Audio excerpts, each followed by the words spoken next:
लगेच निघालो. आज शिर्डीत साईबाबांच्या दर्शनाने दौऱ्याची सुरुवात होती. काय साकडं साईबाबांना आरक्षणासंदर्भात? दुसरं काय, यांना सद्बुद्धी द्यावी. शेतकरी अडचणीत आहे, गोरगरीब अडचणीत आहे, समाज अडचणीत आहे, समाजाचे प्रचंड प्रश्न आहेत, ते सोडवण्याची सद्बुद्धी द्यावी. ही साईबाबांच्या चरणी साकडं घातलं जाणार आहे. साईबाबांनी नेहमी श्रद्धा आणि सबुरीचा संदेश दिलेला आहे. आपण इतके दिवस सरकारवर श्रद्धा ठेवली, मिळालं नाही, आता सबुरी कुठपर्यंत सबुरी राहणार आहे? 29 तारखेपर्यंत बघू. 29 तारखेला निर्णय घेऊ काहीतरी. तुम्ही काल म्हणाला होता की निवडून आणू शकलो नाही तरी 19 जागेवरती परफेक्ट कार्यक्रम करू. त्यावर प्रवीण दरेकर असं म्हणतायत की मनोज जरांगे जे आहेत ते फक्त आता आरक्षणाच्या मुद्द्यावरून आरक्षणाचे जे ते सगळं आंदोलन त्यांचं सुरू आहे त्या आंदोलनावर फक्त ते स्वार होऊन आता मजा लुटत आहेत. त्याला नाही कळायचं. फुकट मागच्या दारातून आमदार झाणाऱ्याला समाजाचा आक्रोश नाही कळायचा. आणि त्याला मी काय करतो हे कळणार आहे. त्याची पुरी हयात जाईल. कारण फडणवीसचे नाही हात टेकलेत ते. हे कोणी हे कोणी हे लोकांच्या मतावर, मराठ्यांच्या मतावर निवडून येणारं, हे आमदार होणारं, मराठ्यांच्याच आमदारांचे मतं घ्यायचे व्हायचे, याला नाही कळणार. ते पागल झालेले, त्याला काहीच कळणार नाही आहे. आमचं म्हणणं काय आहे, आमचं आंदोलन कशासाठी आहे. 12 महिने बस बरं म्हणा तू आंदोलन करी, मग तुला कळत समाजाचे काय भावना आहेत. 12 महिने फक्त बस. 12 जाऊ दे, तू 2 महिने फक्त माझ्यासारखं बस, मग तुला कळत काय समाजाच्या वेदना असतात, समाज काय बोलतोय. जरा खेड्यात ये बरं, थोडं खेड्यात ये फक्त, भावना जाणून घे मराठ्यांचं काय म्हणणं आहे. आरक्षण पाहिजे का नाही. उगा बोलवतो म्हणून बोलवतो. त्याचे देवेंद्र फडणवीसच्या भाकरी खातो म्हणजे काय इकडं मराठ्यांची गद्दारी करायला लागला काय. काय बोलावं, त्याला थोडंसुद्धा अक्कल नाही आहे. मराठा आरक्षणाच्या मुद्द्यावरती सरकार आणि विरोधक हे मराठ्यांना, मनोज जरांगे पाटलांना झुलवत ठेवताय असं वाटतंय तुम्हाला? म्हणूनच आम्ही 29ला निर्णय घेणार आहे. आज 12 महिने झाले आंदोलन सुरू आहे. जातीकडून बोलायचं सोडून किंवा प्रश्न मांडायचं सोडून हे दरेकर फरेकर सारखे हे भंगार क्वालिटीचे आमदार आहे, हे मराठ्यांच्या जातीच्या विरोधात बोलायला लागले. काय भावना आहे समाजाची सांग ना. तो आहे देवेंद्र फडणवीसला लय तुला एवढा पुळका आहे ना त्याचा. आम्ही बोलतो त्याला सांग जाऊन. 12 महिने झालेत म्हणा माझ्या जातीचे मराठी लोक बसलेत, त्यांच्या जरा भावना समजून घे म्हणा. सांग त्याला, सांग ना. तो एवढीच चलतो आणि त्याचं एक ताट आहे ना दोघाचं, एका ताटात जेवतात. मराठीचे लोक बोलल्यावर तुला लई वाईट वाटतं. म्हणजे आईबापाला बोलल्यावर जसं माणसाला वाईट वाटतं तसं त्याला बोलल्यावर वाईट वाटतं. याचे आईबाप खरा समाज असला पाहिजे, याला हे वाईट नाही वाटत. मग सांग ना तिथे जाऊन. 12 महिने झाले त्यावर लोक बसले आहेत, त्यांचे काय हाल आहेत. आपल्या सरकारनं त्यांना हाणलंय, परत केसेस केल्यात खोट्या. जरा सांग, दे म्हणा ते आरक्षण आहे ते. हां, दिल्यावर मग बोलल्यावर मग नाव ठेवा आम्हाला. दरेकर साहेबांनी नंतर नाव ठेवलं पाहिजे आम्हाला. दिलं आहे तुम्हाला, ओबीसीतून आरक्षण दिलं आहे, तुमची सगळ्यास्वारीची अंमलबजावणी केली, तिनं गॅजेट लागू केले, मग तुम्ही का बोलता. मग ठीक आहे, हे देत नाही म्हणून तर आम्हाला सत्तेकडे जायची वेळ आली ना. छगन भुजबळ हे ओबीसी नेते आहेत, त्यांनी विरोध करणं आपण समजू शकतो. मात्र जे मराठी आहेत, म्हणजे राणे असतील किंवा इतर मराठी आमदार असतील, मंत्री असतील, त्यांचाही आतून विरोध आहे, काही स्पष्टपणे बोलत आहे. नाही, मला वाटत नाही तसं. कारण हे देवेंद्र फडणवीसांनी बळच बोलायला लावलं असावं त्यांना. कारण राणेसाहेबांचं त्यांच्या वयानुसार मी त्यांना बोलत नाही. मी प्रत्येक वेळेस दादा आणि सन्मान शब्द वापरतो. हां, काय जरी कोणी काय बोलत असेल किंवा आम्ही बी, तर ते मुलगा बोलला तर समजा समाज बोलतो किंवा आम्ही बोलतो, परंतु त्यांचा शेवटी सन्मानच करतो आम्ही. कारण वय मोठं आहे, अनुभव मोठा आहे त्यांचा, तरी आम्ही त्यांना प्रत्येक वेळेस सन्मानानं बोलतो. पण त्यांनी समजून घ्यायला पाहिजे, राज्यातले लोक सन्मान देत आहेत, दादा म्हणतायत, तर मग आपण बी थोडं समाजाच्या भावना समजून घेतल्या पाहिजेत. आपण नाही बोलायला पाहिजे, हे पण त्यांनी समजून घेणं गरजेचं आहे. आम्ही तर त्यांचा सन्मानच करतो. सन्मान शब्दाचा अर्थ त्यांनी समजून घेतला पाहिजे. आणि बाकीचे जे बोलतात ना, यांना समाजाचं देणं घेणंच नाही. ह्या बाकीच्यांना यांना फक्त देवेंद्र फडणवीस पाहिजे आणि पक्ष पाहिजे. जात भीत काही नको यांना, जातीचे लोक पण नको. यांना आमदार व्हायचं गोड बोलून त्यांच्याकडून, बस एवढंच त्यांचं काम आहे. मराठा आरक्षणाबाबत शरद पवारांची दुटप्पी भूमिका असल्याचं विखे पाटलांनी म्हणलंय, कसं बघताय? आणि त्यांची यांचे लय सरळे होय, यांची एकटप्पी आहे का? 11 महिने झाला आम्हाला सगळ्या स्वारीची अंमलबजावणी देतो म्हणलं. 4 दिवसात केसेस मागं घेऊ म्हणले होते. आज 12 महिने होते 29 तारखेला. यांचे लय सरळ भूमिका आहे का? ते तर नाही तर जो धाडाचे जनतेला माहिती आहे ना, त्यांनी वाटोळं केलं आहे म्हणून तर लोक तुम्हाला मागतात ना. तुम्ही त्यांच्यापेक्षा खालच्या विचारांचे निघालात. त्यांच्यापेक्षाही आम्हाला तर समाजाला माहीतच आहे ना आमचं कोणी वाटोळं केलं आहे.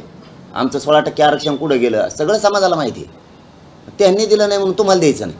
त्यांच्यापेक्षा खालच्या विचाराचे नाही घालत तुम्ही. म्हणजे तुम्हाला असं म्हणायचं आहे का की मराठा समाजाचे मंत्री तुमच्या सोबत नाहीये?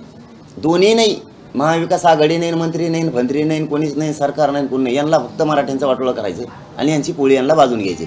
पण जे जे मराठ्याचे आमदार मराठ्यांच्या विरोधात बोलतायत ना, त्यांचा मराठी ह्यावेळेस कार्यक्रमच लावणार आहे. बोल म्हणा तुला काय बोलायचं. विखे पाटील म्हणाले होते की मनोज जरांगे म्हणजे मराठा समाज नाही. कळन त्यांना आहे का नाही. निवडणुका जवळ आल्या, आचारसंहिता लागते, त्यात आता सर्वपक्षीय बैठकीचा फार्स केला जातोय का? नाही. त्याच्या आधी बैठकीचं आयोजन केलं गेलं, काही नेते त्या बैठकीला गेले नाही. वेळ मारून न्यायचा आणि मराठ्यांना येड्यात काढायची. ते डावे एकदा महाविकास आघाडीने बैठक बोलवायची, एकदा महायुतीनं बोलवायची, एकदा त्यांनी जायचं नाही, एकदा यांनी जायचं नाही आणि वेळ मारून न्यायचं. एवढंच काम आहे त्यांचं. दादा, आपण नितेश राणे किंवा राणेचं आपण सन्मान करताय, मात्र ज्या जरांगे पाटलांनी हाडाची काढी करून मराठा समाजासाठी एक संघर्ष उभा केला आहे, त्यांच्याबद्दल बोलताना त्यांनी सांगितलं आधुनिक जिना आहेत ते. नाही, ते काय त्या पोराला नाही किंमत देत आम्ही. ते हेंगड त्याला कोण विचारतं काय. मी निलेश साहेबाला 3-4 वेळेस सांगितलं आणि आज सुद्धा सांगतो की मी राणे परिवाराचा सन्मान करतो. तुमचं काही ना काहीतरी योगदान आहे, वय मोठं आहे, त्यांना समजून सांगा की मी त्यांचा सन्मान करतोय. मी त्यांना एक शब्दही बोललेलो नाही. तुम्ही बळच कसं काय बोलता मला, आणि बळच बोलल्यावर मी कसं काय सोडी. मी तुम्हाला शब्द वापरलाच नाही तरी तुम्ही मला बोलताय. मी मग आता कोणी असू देऊ, आता कारण नसताना मी जर त्यांना बोललो तर ते बोलणारच ना मला. तसं तुम्ही कारण नसताना मला आणि माझ्या समाजाला बोलायला लागला. तुम्ही समाजाच्या विरोधात जाऊ नका. आणि मराठा समाजालाही विनंती माझी, ते पोरा फिरायचं सोडून द्या, पण वैयक्तिक दादांचं समजा मोठे राणेसाहेबांचं वय बघता त्यांना बोलताना तारतम्य सगळ्यांनी पाळत जा. हे म्हणजे समाजालाही माझं सांगणं आहे की चला, वय मोठं आहे, अनुभव मोठा आहे त्यांचा, त्यांच्याबद्दलचं थोडं आदरस्थान सन्मान ठेवला पाहिजे. पण त्यांनी सुद्धा हे सन्मान शब्दाचा अर्थ समजून घेतला पाहिजे. त्यांनी बी बारीक लेकरासारखं मग बोलू नये कोणीकडे सुद्धा. हां, आम्ही आमच्या समाजाच्या पोराला सांगितलं की पोरांना त्यांचं बोलणं वेगळं आहे, परंतु दादांना बोलताना थोडं समाजातल्या पोरांनी सुद्धा विचारपूर्वक बोलत जा. कारण शेवटी वयानं मोठा माणूस आहे आणि अनुभव आहे, समाजासाठी काही काहीतरी केलेलं आहे. त्यांना बोलताना थोडंसं व्यवस्थित बोलत जा, सन्मान ठेवून. पण मीही सन्मान करतो दादांचा, याचा अर्थ दादांनी सुद्धा म्हणजे राणेसाहेबांनीसुद्धा शब्द तोलून मापून त्यांनी वापरले. त्यांनी बारीक पोरासारखं बोलल्यावर कोण त्यांचा मुलायचा ठेवी. त्यांनी सुद्धा सन्मान शब्दाचा अर्थ समजून घ्यावा. देवेंद्र फडणवीसची बाजू ओढू नये, समाजाच्या बाजून राहावं. आज नाशिकमध्ये तुमची शांतता राहिली आहे, भुजबळांच्या घरी पोलीस बंदोबस्त देखील वाढवण्यात आला आहे. त्याच्या घरी काय लावायचं आहे, पोलिसांनी बंदोबस्त वाढवला. काय करायचं त्याच्याकडे. आम्ही डुकून बघणार नाही त्याच्याकडे, तिकडं होऊन सुद्धा त्याच्याकडं. ते दारात त्याचा कुत्र तरी मुतन का तिथं. त्याचं आमचं काय गुतलं त्याच्यापाशी जायला तिथं. तिकडं तसं ते असा खुर्ची टाकून जरी बसला रोडवर तरी पोरं इकडं मुंडका करते ना. त्याच्याकडे ते बघायला किती तोंडी का. ती ज्याच्या पक्षात जनतेचं वाटलं झालेलं आहे. आपशे कोणी मराठा आरक्षणाबाबत मी आता साईदर्शन घेणार, साहेबांना काही प्रार्थना करणार करतो आता गेल्यावर. साईबाबा की जय सद्बुद्धी द्या यांना, या सरकारला आरक्षण द्यायसाठी, नाही तर पाडणार आहे साईबाबा हे सगळे. चलो, धन्यवाद. सगळ्यात महत्त्वाचा विषय आहे की आपण प्रत्येक सभेमध्ये सांगतात की ओबीसी आणि मराठा बांधव हे आज गाव खेड्यामध्ये सुद्धा एकत्र असतात, मात्र त्यांच्यामध्ये आता संघर्ष पेटवण्याचं काम हे सरकार करते असं वाटतंय तुम्हाला? हो, पण राणेसाहेब ठुलेत ते, सॉरी आपले ते छगन भुजबळ ठुलेत त्यासाठी देईल, तेवढ्याच कामासाठी ते भांडणं लाव. पण आम्ही होऊच देत नाही. तुम्हाला माहिती आहे आंतरवालीच्या पुढं आंदोलन बसवलं देवेंद्र फडणवीसच्या सांगण्यावरून.